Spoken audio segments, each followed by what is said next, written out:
Welcome Exiles! It's time for a new Zero to Hero, and we're going to be playing one of my favourite skills of all time, Winter Orb, or Warb for short.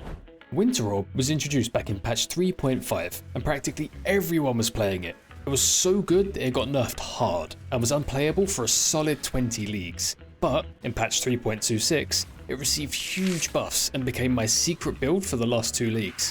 Hopefully, by the end of this series, you're going to love Warb just as much as I do.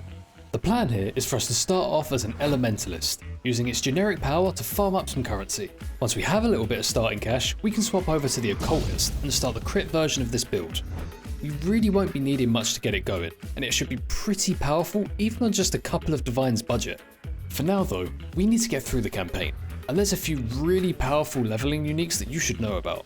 First of all, there's Bitter Dream. This is an insanely strong caster weapon for leveling.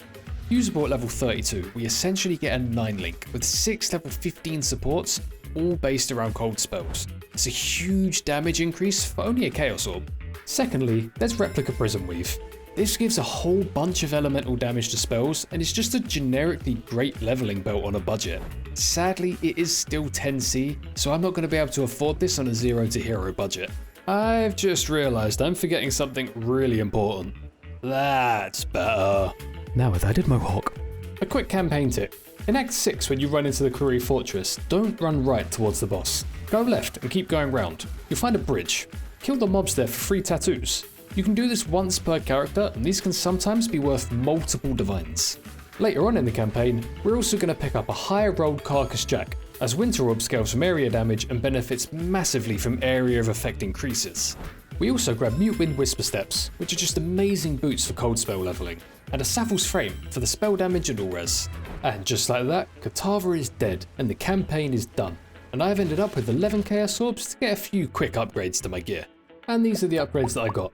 Nothing special, just a bunch of high life rolls with some resistance, just to make Uberlab a bit easier and to beef me up a bit.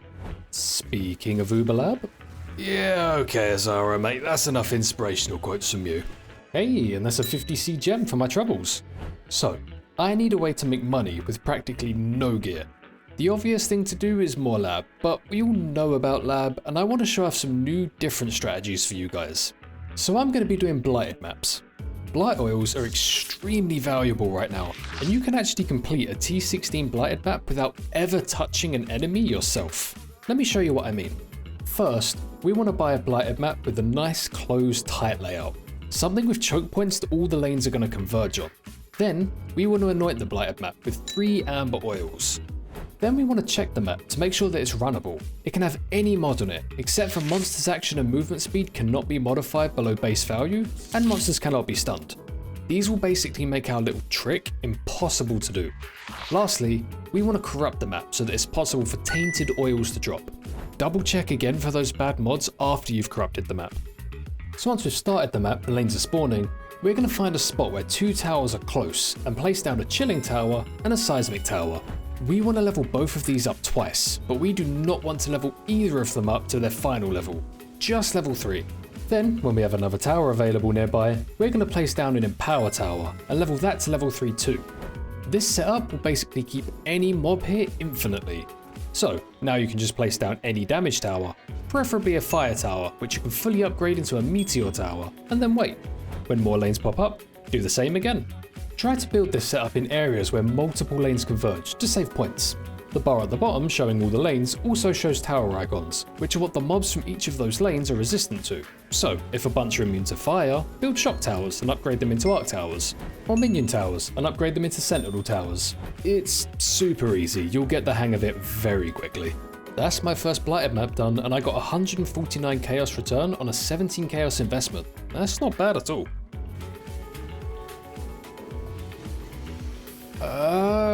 Hold on, let me grab the rest of the loot. I think those are worth around like 13 Divines, and this is only my second blighted map.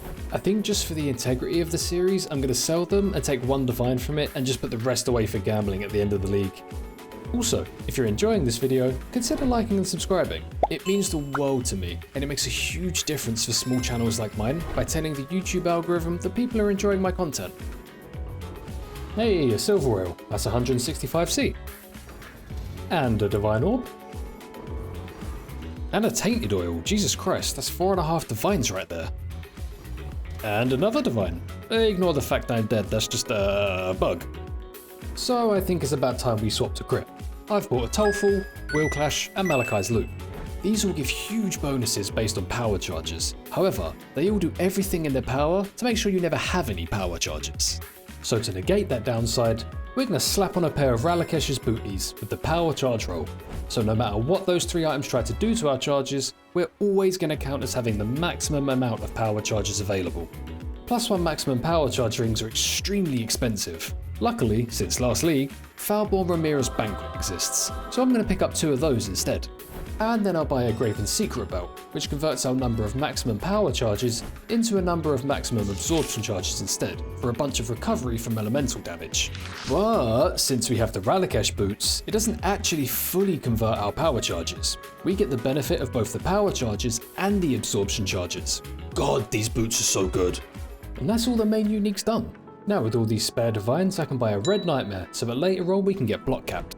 And since the crit version of this build uses Chaos Inoculation, I'm going to need a big energy shield body armor and gloves. So I've bought a 900 ES body armor with 6 links for 100 Chaos, and I'm going to use a greater Eldritch Ichor to make the Eater of Worlds dominant, which just means it has a higher tier modifier than the Searing Exarch. This allows me to use an Eldritch Chaos Orb to reroll the suffixes to try and get some good resistance rolls. Okay, Chaos Res is useless because we're CI and immune to Chaos damage, so we'll try again. That's terrible. Maybe we can slam on something useful? Okay, not really. We'll go again. And slam. Try again. What is it with these Chaos Res rolls? Okay, there's some potential. Let's block Int because it's the highest weighted mod that we don't want, and then slam. The game is loving life regen and Chaos Res right now. I'm just going to craft some Fire Res on it and call it a day on this one.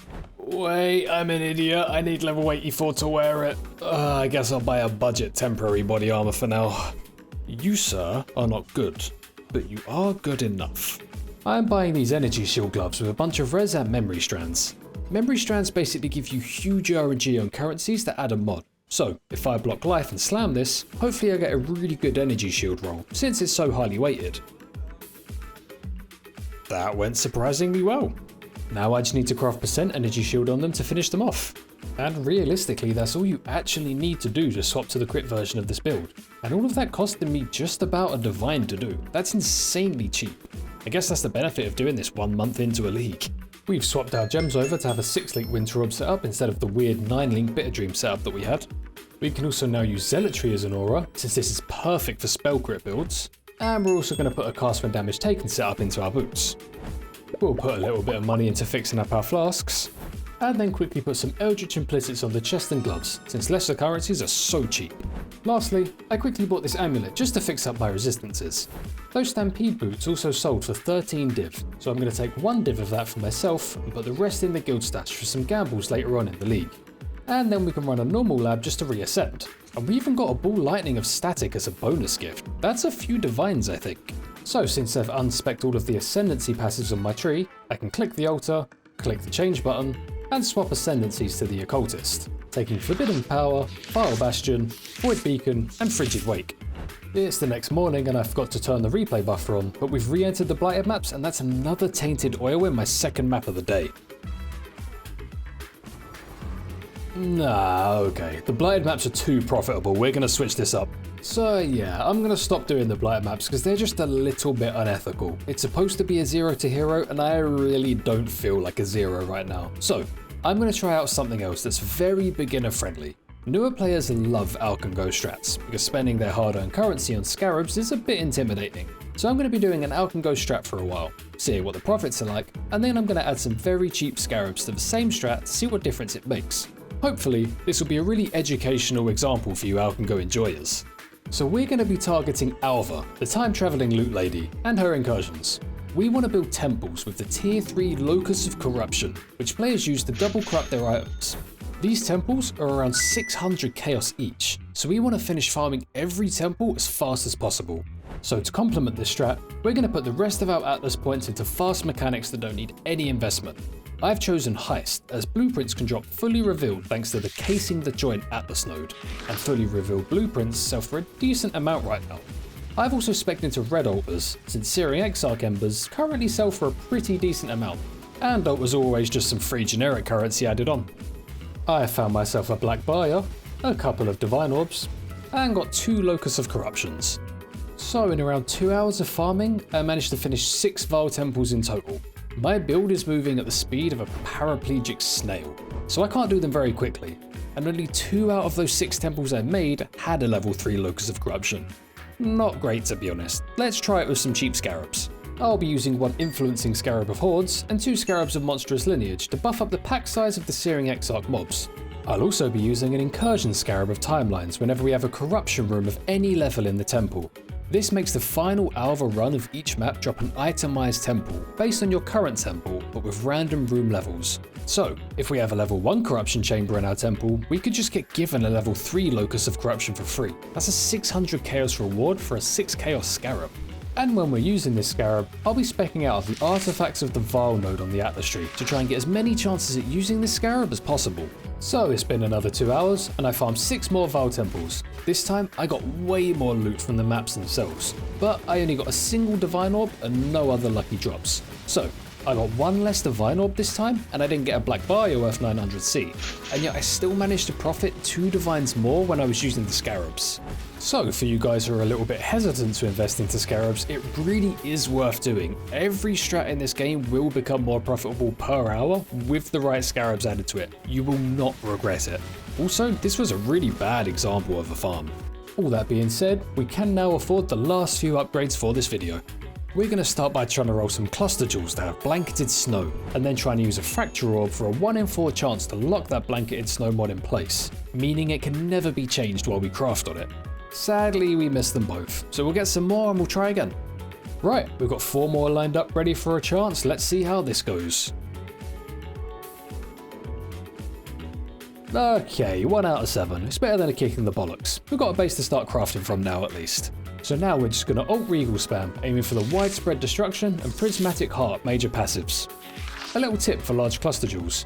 When you hover over one with major passives, it will show a little tooltip of what each one does. When you have one with 3 major passives, the major passive that gets put in the middle of this tooltip will be the one that gets put in the far back of the cluster jewel when placed on your tree. And that's what we were looking for. Maybe we can get some res on a slam? Bollocks. We'll buy a medium cluster jewel with vast power, magnifier and some good small passive bonuses. We'll then grab us a medium cluster jewel with pressure points and quick getaway, again with good small passive bonuses. Then we're actually going to get 2 small cluster jewels. One with Righteous Path for the mana reservation on Zealotry, and one with Enduring Ward for the endurance charge on block, both with some really nice small passive bonuses too. A quick respec of the tree lets me put all of these new jewels in, and then I can invest into 4 tattoos of the Nagamahu Firewalker. They're actually really expensive. These are going to be used on the 4 strength nodes on the left side of our tree, turning them all into fire res nodes. And thanks to the Red Nightmare that I bought earlier and socketed here, each one of them will also give a 3% chance to block attack damage. Well worth the money if you ask me. Now with all those changes, I have a bunch more damage and have enough mana to activate Tempest Shield. This leaves my attack block at 57% and my spell block capped at 75%. But the small cluster jewel that gives me endurance charges on block also gives me 10% attack block when on full endurance charges, which is pretty much going to be always. And also, I have roomies equipped, so in general, I'll pretty much be block capped at all times while mapping. I also just bought this Assassin's Mark for 20C, but to have the mana to cast it, I'm also going to need a level 3 Enlighten on my auras. And that's just about where I wanted to be gear-wise for this first episode, so there's only really one thing left to do, and that's to earn my Voidstones and the rest of my Atlas points back.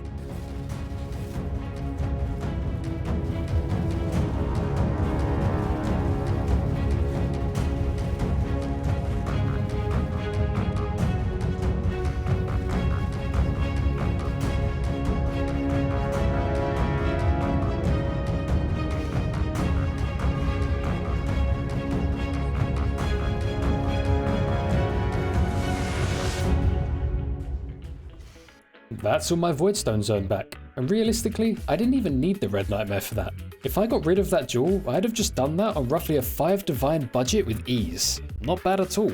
This build really does impress me every time. From all the bosses there, we got ourselves a Void Fletcher to corrupt, a Forbidden Flame to ID, and an exceptional Ember worth around 220 chaos. So let's corrupt the quiver first. Ooh, boring. What about you? Are you boring? Oh. Yeah, that one's not boring. So that's worth around 80 to 85 divines. And it's sold already for 83 divines. Okay, same as the boots from the Blighted map. It's soul crushing, but it's just going to ruin the integrity of the series, so we're just going to take all the money from that and put it away for some gambles later in the league. We're not touching any of that during this Zero to Hero. We're about hard work and sweat. None of this RNG nonsense. So, we've got ourselves up to roughly a 12 to 15 divine budget, cleared all the Voidstone bosses, had some insane RNG that was so good we ignored it, and swapped to crit. In the next episode, we'll start upgrading all of our uniques to corrupted, high-rolled versions of themselves, and we'll start doing some really interesting stuff with our passive tree using a whole bunch of unique jewels. Thanks so much for watching. I've been really excited to show off this build and how far it can go.